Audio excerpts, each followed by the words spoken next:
আলোচনা করছিলাম সূরা তাকাসুরের তাফসির। এই সূরাতে সর্বমোট ৮টি আয়াত রয়েছে, তার মধ্যে ৬টি আয়াতের তর্জমা হয়েছে। আজকে ৭ এবং ৮ এই দুটি আয়াতের তর্জমা করব। ৬ নম্বর আয়াতে আল্লাহ বললেন, লাতারাউন্নাল জাহিম, তোমরা জাহিম নামক জাহান্নাম পরিদর্শন করবে। জাহান্নাম একটাই, কিন্তু জাহান্নামের দরজা হবে ৭টি। জান্নাত একটাই, কিন্তু জান্নাতের দরজা হবে ৮টি। তো মানুষের কর্ম অনুসারে যারা জান্নাতি মানুষ জান্নাতে যাবে, তাদেরকে তার কর্ম অনুসারে জান্নাতের এক একটা মাকাম দান করা হবে। যারা খুব উঁচু পর্যায়ের মানুষ তাদেরকে প্রথম শ্রেণীর জান্নাত দেওয়া হবে। তার পরের ধাপের যারা, তাদেরকে দ্বিতীয় শ্রেণীর, তৃতীয় শ্রেণীর, চতুর্থ শ্রেণীর, এইভাবে জান্নাতের ৮টি দরজা থাকবে। ইন্না ফিল জান্নাতে বাবান ইউকালু লাহু রাইয়ান, ৮টি দরজার মধ্যে একটি দরজার নাম হলো রাইয়ান দরজা। বিশেষ বিশেষ কিছু নাম দেওয়া আছে এবং কোন জান্নাতে কোন মানুষেরা যাবে, এবং সব মানুষ সব দরজা দিয়ে ঢুকতে পারবে কোন মানুষ, এরকম কিছু কোয়ালিটি বৈশিষ্ট্য যেমন বর্ণনা করা হয়েছে, তেমনি জাহান্নাম একটি, কিন্তু জাহান্নামের দরজা বা জাহান্নামের স্তর হবে 7টি। জাহান্নামের এই স্তরগুলোকে পরপর সাজানো হয়েছে। যেমন বাড়ি একতল দ্বিতল বহুতল করা হয়, তেমনি জাহান্নাম একটা একটা করে স্তর করে সাজানো হয়েছে। জান্নাত ওইরকম একটা একটা করে স্তর করে সাজানো হয়েছে। এই স্তরগুলোর মধ্যে একটা স্তরের নাম, ৬ষ্ঠতম স্তরের নাম হলো জাহিম। আল্লাহ এখানে একটা এই ৬ষ্ঠতম স্তরের নাম বললেন কেন? জাহান্নাম বলতে পারতেন, কিন্তু আল্লাহ বললেন সেদিন তোমরা লাতারাউন্নাল জাহিম, তোমরা ওই জাহিম নামক যে জাহান্নামের স্তরটি রয়েছে, ৬ষ্ঠতম যে স্তরটি রয়েছে, এটা তোমরা দেখতে পাবে। জাহান্নামের প্রথম যে দরজাটা থাকবে, জাহান্নামের প্রথম যে স্তরটা থাকবে, ওইটার নাম হলো জাহান্নাম। ওই জাহান্নামে যারা যাবে তারা আল্লাহকে বিশ্বাস করে, আল্লাহকে মানে। যারা আল্লাহর একত্ববাদে বিশ্বাস করার পরেও কিছু আমলের ঘাটতি থাকার কারণে, কিছু পাপ করার কারণে জাহান্নামে যাবে, তাদেরকে আল্লাহ ওই প্রথম শ্রেণীর যে জাহান্নাম রয়েছে ওই জাহান্নামে দেবেন। সেই জাহান্নামে থাকার পর, দীর্ঘদিন থাকার পর, তার পাপ যখন খণ্ডন হবে অথবা কারোর সুপারিশের দ্বারা আল্লাহ আবার তাকে জাহান্নাম থেকে মুক্তি দান করবেন। তারপর যে দ্বিতীয় স্তর আছে, ওই স্তরটার নাম হলো লাজা, ওখানে আল্লাহ ইহুদিদেরকে প্রদান করবেন। তারপরের যে স্তরটা আছে তার নাম হলো হুতামা, ওইখানে যারা ইহুদি এবং খ্রিস্টান যারা আছে, খ্রিস্টানদেরকে দেওয়া হবে। তারপরে যে চতুর্থ স্তরটা রয়েছে তার নাম হলো সাঈর। এই সাঈর নামক জাহান্নামে সমস্ত রকমের মিশ্রিত মানুষ থাকবে। তারপরের যে স্তরটা রয়েছে তার নাম হলো সাকার। এই সাকার নামক জাহান্নামে যারা যাবে তারা মুসল্লি থাকবে না। ক্বালু লাম নাকু মিনাল মুসাল্লিন, তারা বলবে যখন জাহান্নামীদেরকে ওই সাকার নামে জাহান্নামে যখন দেওয়া হবে, তখন জিজ্ঞাসা করবে, মা সালাকাকুম ফি সাকার, তোমরা কেন সাকার নামক জাহান্নামে এসেছো? তখন ওই জাহান্নামবাসীরা বলবে, ক্বালু লাম নাকু মিনাল মুসাল্লিন, আমরা মুসল্লি ছিলাম না। তার মানে যারা সলাত আদায় করে না, যারা নামাজের ধার ধারে না, তাদেরকে ওই সাকার নামক জাহান্নামে দেওয়া হবে। এরপরে যেটা স্তর আছে, ৬ষ্ঠতম স্তর, ওই স্তরটার নাম হলো জাহিম। আল্লাহ বললেন, লাতারাউন্নাল জাহিম, তোমরা সেই দিন সেই জাহিমকে পরিদর্শন করবে। এই জাহিমটা হচ্ছে মুশরিকদের থাকার স্থল। তাহলে জাহিম নামক জাহান্নামকে পরিদর্শন করবে, এই কথাটা আল্লাহ বলছেন সূরা তাকাসুরের মধ্যে। এর কারণ হচ্ছে এটাই যে এখানে বর্ণনা করা হচ্ছে, আল্লাহ বললেন যে মানুষ আলহাকুমুত তাকাসুর, তারা তাকাসুরের লোভে, পৃথিবীর মোহে পড়ে তারা পরকালকে ভুলে গিয়েছে, মহাচ্ছন্ন হয়ে রয়েছে। এই ধরনের যারা জীবনযাপন করবে, তার মানে পৃথিবীর উপরে বেশি গুরুত্ব দেবে যারা, পরকালকে অত বেশি গুরুত্ব দেবে না যারা পরকালকে অস্বীকার করে, তাদেরকে বলা হয় মুশরিক। এই মুশরিকের মতো করে জীবনযাপন যারা করবে, তারা ওই জাহান্নামকে, জাহিম নামক জায়গাটাকে দেখবে, লাতারাউন্নাল জাহিম। তারপরের আয়াতে আল্লাহ বলছেন সুম্মা লাতারাউন্নাহা আইনাল ইয়াকিন, সেদিন তোমরা স্বচক্ষে দেখতে পাবে এই জাহিম নামক জাহান্নামকে। স্বচক্ষে বললেন কি জন্যে? হাদিসের মধ্যে এসেছে, মুসনাদে আহমদের একটা হাদিস, ইবনে আব্বাস রাদিয়াল্লাহু তাআলা আনহু থেকে বর্ণিত, রাসূলুল্লাহ সাল্লাল্লাহু আলাইহি সাল্লাম বলছেন, কোনো খবর কোনোদিন চোখে দেখার মতো হয় না। কোনো খবর চোখে দেখার মতো হয় না। একটা মানুষ সে রাস্তায় বেরিয়ে যাওয়ার পরে যখন নিজের চোখে একটা অ্যাক্সিডেন্ট দেখবে, দুর্ঘটনা দেখবে, যে আমার চোখের সামনে একটা মানুষ কিভাবে একটা গাড়ির সঙ্গে পিষ্ট হয়ে গেল, কিভাবে পিষে গেল, সেই মানুষটা চোখে দেখে এলো এবং দেখে অন্যজনকে বলল, তার মুখ থেকে যখন আমি আপনি শুনব, তখন রিয়াকশনটা আমার আপনার যতটা হবে তার থেকে বেশি হবে যে লোকটা স্বচক্ষে দেখেছে তার। মানুষের এইভাবে মৃত্যুটা দেখে আসার পর সে আর তার কেউ হোক আর না হোক, সে সেদিন ভাত খেতে পারবে না, বারবার সেটা মনে পড়বে। কিন্তু আমাকে আপনাকে সেই ঘটনাটা একদম যেমন দেখেছে তেমনিই বলার পরেও আমার আপনার মধ্যে সেই রকম রিয়াকশন হবে না। শুনলাম এরকম একটা দুর্ঘটনা ঘটেছে, হ্যাঁ ঘটেছে, একটা খারাপ ঘটনা, এই পর্যন্তই, পড়ার পরে আপনি কিন্তু আর বিছানায় গিয়ে শুয়ে ঘুম আসতে পারবে না, খেতে পারবো না, এরকমটা হবে না, কারণ আমি স্বচক্ষে দেখি নাই। আল্লাহ বলছেন সেদিন তোমরা স্বচক্ষে জাহান্নামকে দেখবে। এই স্বচক্ষে দেখবে মানে দেখার পরে যে রিয়াকশন সৃষ্টি হবে, সেই রিয়াকশনটার কথা স্মরণ করিয়ে দিচ্ছেন আল্লাহ। মুসা আলাইহিস সালাতু সাল্লাম যখন তুর পাহাড়ে অবস্থান করছিলেন, সেই সময় আল্লাহ তাকে জানিয়ে দিয়েছিলেন মুসা আলাইহিস সালাতু সাল্লামকে, যে তোমার জাতি গোবৎসের পূজা করছে, গরু নিয়ে পূজা করতে শুরু করেছে। আল্লাহ জানিয়ে দেওয়ার পরে মুসা আলাইহিস সালাতু সাল্লাম যখন এই ঘটনা শুনলেন, শোনার পরে তার মধ্যে সেই রকম রিয়াকশন, প্রতিক্রিয়া সৃষ্টি হয়নি যেরকম প্রতিক্রিয়া দেখা দিয়েছিল যখন তিনি ফিরে এসে নিজের চোখে দেখলেন যে তার জাতি কিভাবে গরু বাছুর নিয়ে পূজার্চনা শুরু করেছে। সেই ঘটনাটা শোনার পরে যে রিয়াকশন হয়েছিল, প্রতিক্রিয়া হয়েছিল, তার থেকে অনেক বেশি প্রতিক্রিয়া সৃষ্টি হলো যখন তিনি নিজের চোখে দেখলেন, স্বচক্ষে দেখলেন যে তার জাতি এইভাবে গরুর পূজাতে মেতে উঠেছে। তার হাতের মধ্যে কিছু তওরাতের খণ্ড ছিল, কাষ্ঠ ছিল, সেগুলোকে তিনি হাত থেকে কখন কিভাবে ফেলে দিয়েছেন বুঝতে পারেন নাই, পড়ে ভেঙে গেল। মানে এই যে প্রতিক্রিয়া, এই প্রতিক্রিয়াটাকে বোঝানোর জন্য আল্লাহ বললেন লাতারাউন্নাল জাহিম সুম্মা লাতারাউন্নাহা আইনাল ইয়াকিন, সেদিন তোমরা নিজের চোখে এই জাহান্নামকে দেখবে, দেখার পর তোমার যে প্রতিক্রিয়া সৃষ্টি হবে সেটা অন্য কাউকে আর বোঝানোর মতো কিছু উপায় থাকবে না। শেষ আয়াতে বললেন সুম্মা লাতুসআলুন্না ইয়াউমাইযিন আনিন নাঈম, এবং সেদিন, ইয়াউমা মানে সেদিন, সেই কিয়ামতের দিনে আল্লাহ তোমাকে যে নিয়ামত দান করেছে এই নিয়ামত সম্পর্কে জিজ্ঞাসা করবে। পৃথিবীর প্রত্যেকটা মানুষকে যে নিয়ামত দান করা হয়েছে, এই নিয়ামত সম্পর্কে আমরা কেউ কোনো কিছু মাথা ব্যথা করি না, কোনো রকম চিন্তা ভাবনাই করি না। মানুষকে এই যে সুস্থ শরীর দেওয়া হয়েছে, এর থেকে বড় নিয়ামত পৃথিবীতে আর কিছু নাই। যার শরীর সুস্থ নাই তার কাছে টাকার কোনো মূল্য নাই, তার কাছে সংসার, জীবন, তার শান্তি, সুখ কোনো কিছুরই কোনো মূল্য নাই। শুধুমাত্র সুস্থ শরীরটা একটা এমন নিয়ামত যে এই নিয়ামতের শকর করে মানুষ শেষ করতে পারবে না, কিন্তু আল্লাহর কাছে আমরা এই শুকরিয়া আদায় করি না। কিয়ামতের দিনে মানুষকে জিজ্ঞাসা করা হবে, তোমাকে আল্লাহ যে নিয়ামত দান করেছিল, একটা চোখ দান করা হয়েছিল, এই চোখ দিয়ে তুমি শুধু অন্যায় করেছিলে, পাপাচার করেছিলে, খারাপ কাজ করেছিলে, নাকি আল্লাহর শুকরিয়া জ্ঞাপন করেছিলে যে আমাকে আল্লাহ দুটো চোখ দিয়েছে, এই চোখের সাহায্যে আমি কত বড় নিয়ামত এটা আমি কল্পনা করতে পারছি না। এই চোখটা কত বড় নিয়ামত এটা বুঝতে পারে সে যার চোখ নাই। একজন অন্ধ লোককে যদি জিজ্ঞাসা করা হয়, ভাই তুমি যে পৃথিবীটা দেখতে পাও না, অন্ধ, তো তোমার কাছে একটা চোখ থাকলে কেমন হতো, সেই লোকটার কাছে শুনলে আপনি বুঝতে পারবেন যে আপনার চোখটা কত দামি, এই চোখটা কত বড় নিয়ামত। একজন অন্ধ লোক, তাকে তার সন্তান আব্বা বলে ডাকে, তার কি ইচ্ছা হয় না যে আমার সন্তানের চেহারাটা কেমন আমি একবার দেখব? ওই অন্ধ লোকটাকে যখন তার স্ত্রী সেবা করার পরে তার ইচ্ছা হয় যে আমার স্ত্রীর রূপটা, চেহারাটা কেমন আমি একবার দেখব।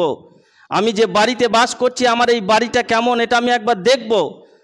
এই দেখার যে ইচ্ছা, বাসনা, সেই বাসনাটা আপনাকে আল্লাহ রাখে নাই। এই চোখটার শুকর করে, চোখটার নিয়ামতের প্রশংসা করে আপনি শেষ করতে পারবেন না। এরকম নিয়ামতের প্রশংসা আপনাকে আমাকে করতে বাধ্য। আল্লাহ আমাকে দুটো চোখ দিয়েছেন, এই চোখটা যেন ভালো কাজে ব্যবহার করা হয়। আমাকে চলার মতো দুটো হাত দুটো পা আল্লাহ দান করেছেন, এটা কত বড় নিয়ামত। যার পা নাই সে বুঝতে পারবে। আমাকে একটা হৃদয় দেওয়া হয়েছে, মন দেওয়া হয়েছে। এই হৃদয়টা মানুষের জীবনের সবচাইতে বড় অঙ্গ। হৃদয় যার নাই সে তো কিছু উপলব্ধি করতে পারে না, হৃদয়ঙ্গম করতে পারে না। এই কথাগুলো আমি বলি নাই, এগুলা সরাসরি আল্লাহর কথা। সূরা আল ইসরার 36 নম্বর আয়াতে বললেন, ইন্না সামা ওয়াল বাসারা ওয়াল ফুয়াদা। নিশ্চয় করে সেদিন কিয়ামতের দিনে আল্লাহ মানুষকে জিজ্ঞাসা করবে সামা, তার চোখ সম্পর্কে, ইন্না সামা ওয়াল বাসারা ওয়াল ফুয়াদা, তার বাসার, তার কান, তার অন্তর, এইগুলা যে মানুষকে একটা একটা করে নিয়ামত হিসেবে আল্লাহ দিয়েছেন, এই নিয়ামত সম্পর্কে জিজ্ঞাসা করবেন। কুল্লু উলাইকা কানা আনহুম মাসউলান।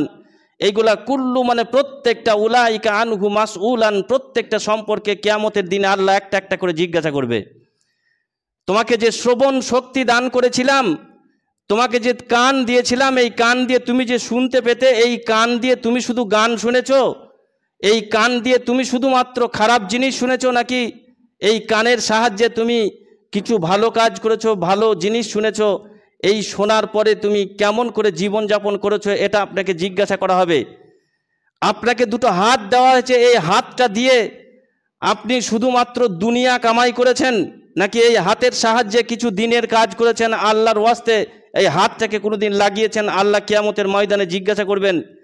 আপনাকে চলার ক্ষমতা দেওয়া হয়েছে, পা দেওয়া হয়েছে, এই পাটা দিয়ে আপনি শুধুমাত্র পৃথিবীর বুকে অযথাই ছুটে বেরিয়েছেন, নাকি এই পায়ের সাহায্যে কিছু আল্লাহর কাজ করেছেন?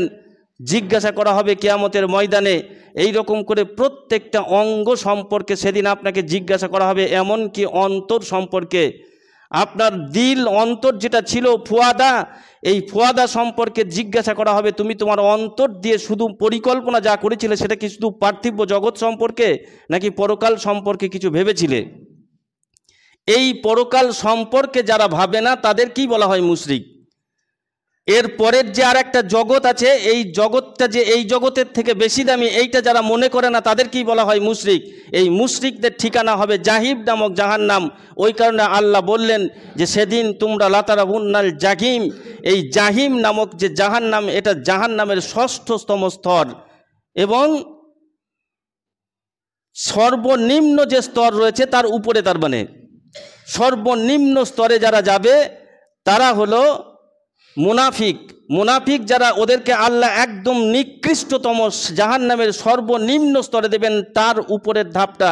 তার মানে জাহান্নামের মোটামুটি আপনি তলদেশে পৌঁছে যাবেন যদি এই রকম করে জীবনযাপন করেন।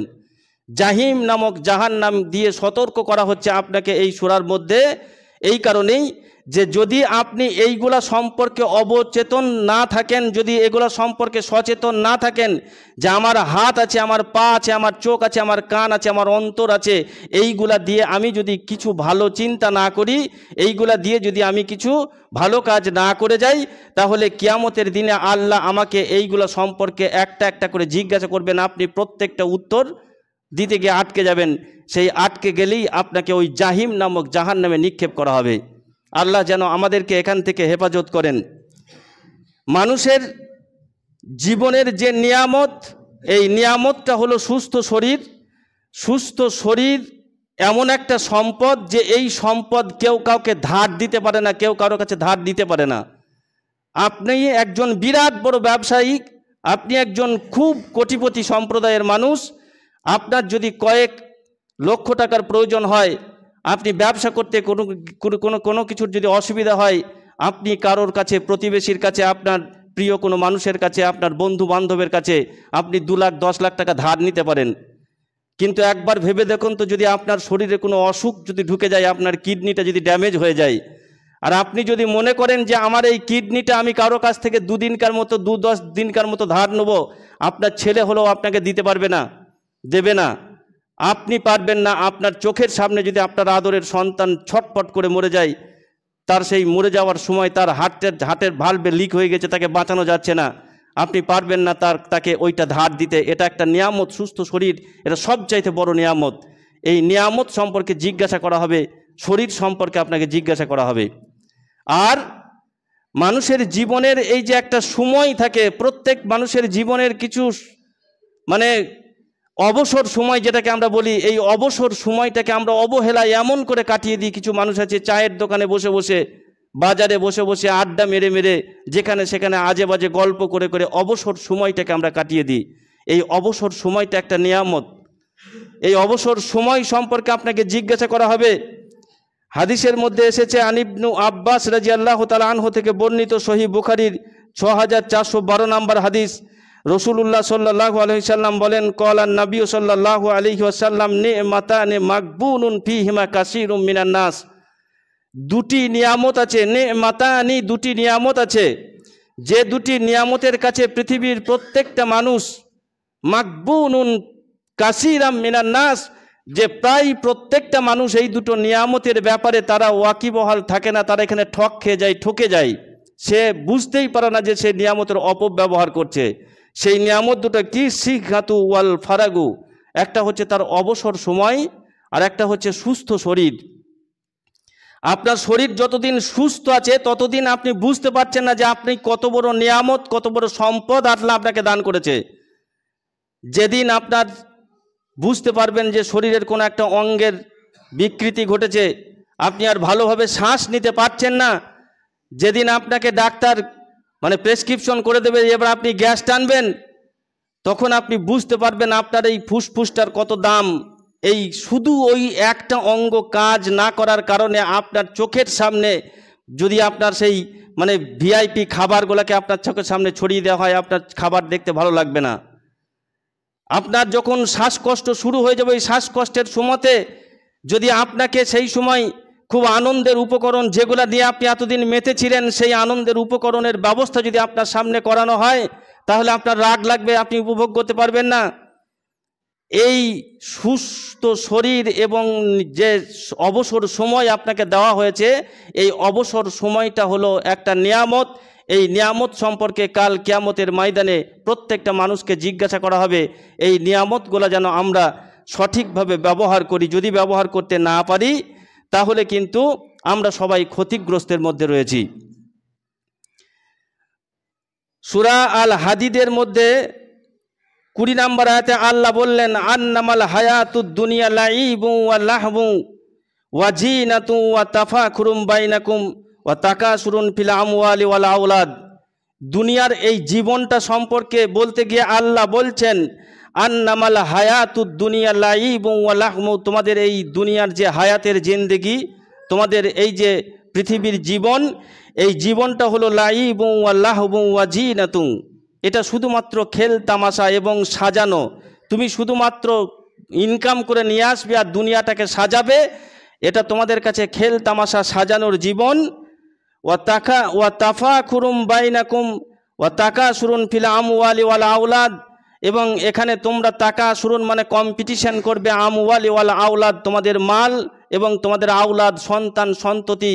সন্তান সন্ততি বলতে তোমার এখানে পজিশন, তোমার এখানে ক্ষমতার জাহির, এই পৃথিবীতে মাল অর্জন করা আর নিজের ক্ষমতাটাকে বেশি বেশি করে অর্জন করা, এই কম্পিটিশনের মধ্যে মানুষ এই জীবনটাকে বেশিরভাগ সময় কাটিয়ে দেয় এবং এটা সে বুঝতেই পারে না যে এটা তার কাছে একটা খেলনার সামগ্রী, এটা তোমাদের কাছে থাকবে না। পরের আয়াতে বলছেন, কামাসালিল গাইসি নাযাবুল কুফফারা নাবাতুহু সুম্মা ইয়াজিবুহু ফাতারাহু মুসফারান। এটা হলো কামাসালিল গাইসাল্লাজি, এটা হলো বৃষ্টির মতো উদাহরণ। কামাসালিল হচ্ছে এক্সাম্পল, গাইসিন হচ্ছে rain. It is the example like the raining in rainy season. বর্ষাকালে যেমন বর্ষার বৃষ্টিপাত যখন ঘটে, এই বর্ষার বৃষ্টি পেয়ে পানি পেয়ে দেখবেন সবুজ আকৃতি ধারণ করে পৃথিবী। এই মাটির ভিতরে যে শুষ্ক বীজ পড়েছিল সে তার অঙ্কুর বের হবে, তার একটা পাতা বের হবে, সৌরভ সৌন্দর্য পৃথিবীর বুকে। ওই রকম করে আমরা এই বর্ষার পানি পেয়ে যেমন করে প্রকৃতি তার নিজেকে সাজিয়ে তোলে, আমরা এই দুনিয়াটাকে ওইভাবে সাজিয়ে তুলছি। সাজিয়ে তোলার পর কি হবে? আযাবুল কুফফারা নাবাতুহু সুম্মা ইয়াজিবুহু ফাতারাহু মুসফারান।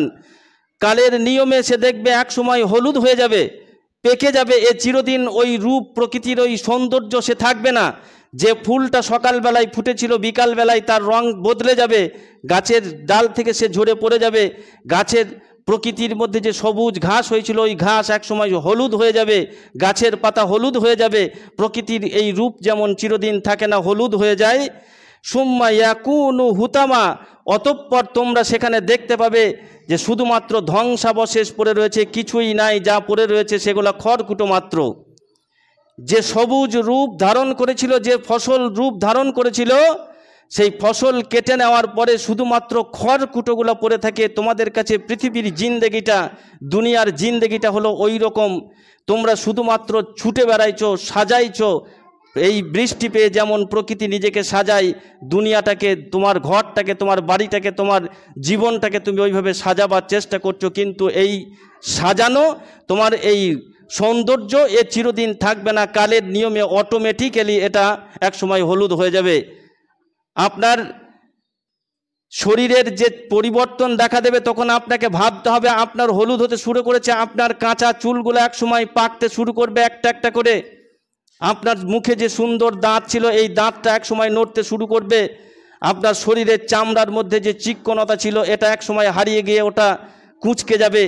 এইগুলো হচ্ছে আপনার হলুদ হওয়ার সময়, এটা হচ্ছে আপনার ঝরে পড়ার সময়। প্রকৃতি যেমন করে সুন্দর করে সাজিয়েছিল কিন্তু তার রূপকে ধরে রাখতে পারে নাই, আপনিও পারছেন না আপনার সৌন্দর্যকে, আপনার রূপকে, আপনার চিরদিনকার মতো ধরে রাখতে। এইগুলাকে হলুদ হয়ে যাচ্ছে কালের নিয়মে। এরপরে কি হবে? এরপর শুধু খড়কুটো পড়ে থাকবে। আপনি যা ইনকাম করেছিলেন, যা কিছু করেছিলেন, এগুলা আপনার কাছে খড়কুটোর মতো মনে হবে, এগুলো একটাও আপনার সঙ্গে যাবে না। আপনি যেমন খালি হাতে এসেছিলেন সেরকম খালি হাতে এখান থেকে পৃথিবী থেকে বিদায় নেবেন। বিদায় নেওয়ার পরে এর পরের যে জগৎ আছে, আল্লাহ বলছেন ওয়াফিল আখিরাতে আযাবুন শাদীদুন ওয়া মাগফিরাতুম মিনাল্লাহি রিজওয়ানুন। আর আখিরাতের যে জীবন, এই আখিরাতের জীবনটা কেমন? ওয়া মাগফিরাতুন আযাবুন শাদীদুন ওয়া মাগফিরাতুন, সেখানে থাকবে আযাব, থাকবে পরম কষ্টদায়ক একটা শাস্তি আপনার জন্য ব্যবস্থা থাকতে পারে, অথবা আপনার জন্য চরম শান্তিদায়ক কোনো জান্নাতের ব্যবস্থা থাকতে পারে। তাহলে আযাবুন শাদীদুন ওয়া মাগফিরাতুন, আপনার জন্য থাকতে পারে কোনো আযাব, মর্মন্তুদ ও শাস্তিদায়ক কোনো জাহান্নাম, অথবা মাগফিরাতুম মিনাল্লাহ, আল্লাহর পক্ষ থেকে ক্ষমা, ওয়া রিজওয়ানুম, অথবা আপনার সেই রিজওয়ান মানে হচ্ছে সন্তুষ্টি, আল্লাহর পক্ষ থেকে সন্তুষ্টি, এগুলা আপনার কপালে জুগতে পারে। ওয়ামাল হায়াতুদ দুনিয়া ইল্লা মাতাউল গুরুর, তোমাদের কাছে এই দুনিয়ার জিন্দেগিটা হায়াতুদ দুনিয়া ইল্লা মাতাউল গুরুর মানে হচ্ছে শুধুমাত্র এটা সেই বাইরের দিক থেকে যেটা লোভ দেখায়, এগুলা মরিচিকার মতো। পৃথিবীর জীবন মরিচিকার জীবন, এর পিছনে মানুষ যেন ছোটাছুটি না করে, এর পিছনে বেশি যেন সময় না দেয়, এর ফাঁকে ফাঁকে সে যেন পরকালের যে জীবন আছে সেই জীবনের প্রতি গুরুত্ব দেয়। এই নির্দেশ, এই হুকুম আল্লাহ এই সূরার মধ্যে দিলেন। এই সূরার মধ্যে প্রথম থেকে শেষ পর্যন্ত যে কথাগুলো বললাম, সেই কথার মধ্যে একটাই বিষয় ফুটে উঠছে, সেটা হচ্ছে আল্লাহ বললেন যে তোমরা তাকাসুরের মোহে, তোমরা দুনিয়ার মোহে পরকালকে ভুলে যেও না। যদি তোমরা পরকালকে ভুলে যাও, আর এটা ভুলে যাবে, এটা স্বাভাবিক, কারণ মানুষের এই লোভ, এই মোহ কাটবে না অতদিন যতদিন না সে কবরের মুখোমুখি না হয়েছে, যতদিন না সে মৃত্যুবরণ না করেছে। মৃত্যুর পরে একটা সময় আসবে যখন সে বুঝতে পারবে, কিন্তু বুঝতে পেরে তার আর কিছু করার থাকবে না। সে বলে আল্লাহ আগে থেকে আমাদেরকে সাবধান করে দিলেন যে তোমরা দুনিয়া করে এত বেশি মত্ত হয়ে যেও না। যদি তুমি মত্ত হয়ে যাও তাহলে তোমার জিন্দেগিটা হবে মুশরিকদের জিন্দেগি, যারা পরকালকে নিয়ে অত বেশি ভাবে না, এই জীবনটা কি সব মনে করে যে যতক্ষণ বেঁচে আছি ততক্ষণ আনন্দ যা করার এই জীবনে করে নি, পরের জীবনে সুখ দুঃখ বলে কিছু নাই, মরে যাব, মাটির সাথে মিশে যাব, অথবা পুড়িয়ে ছাই করে দেবে, তারপরে আবার কি হবে। এটা হলো মুশরিকদের চিন্তা ভাবনা। এই রকম করে যদি আপনি আমি জীবন যাপন করি তাহলে জাহিম শব্দটা এখানে আল্লাহ ওই কারণে এনেছেন, লাতারাবুন্নাল জাহিম, সেদিন তোমরা ওই জাহিম নামক জাহান্নামকে স্বচক্ষে দেখবে। নিজের চোখে দেখার পর তোমার জ্ঞান খুলে যাবে, কিন্তু কিছু করার থাকবে না। কিয়ামতের ময়দানে আল্লাহ আপনাকে নিয়ামত সম্পর্কে জিজ্ঞাসা করবেন। এই নিয়ামতগুলো হতে পারে সুস্থ শরীর, হতে পারে আপনার অবসর সময়, বা আপনাকে যা কিছু দেওয়া হয়েছে পৃথিবীর জীবনে ভোগ্য সামগ্রী হিসাবে, এগুলো সব নিয়ামত। এই নিয়ামতগুলোর যেন সুব্যবহার করি আমরা এবং সেইভাবে জীবনযাপন করি। বলুন আল্লাহুম্মা আমিন।